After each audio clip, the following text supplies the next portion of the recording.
What's going on, everyone? I'm Russ with Expert Barber Beauty Academy. Today we're going to be tacking up for the Texas State Barber Exam facial service. You'll need a Ziploc bag. This one's a 2.5 gallon one with easy open, easy close. The bag has to be labeled as facial service. Inside of the bag, you're going to have 2 towels, a cape, processing cap, and a headband. Cleanser, this has to be labeled as cleanser. Massage cream, labeled massage cream.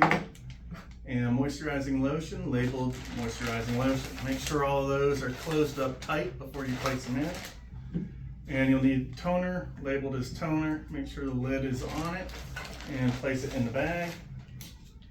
You have a couple of clips. And you're going to need a small Ziploc bag labeled as sanitized implements.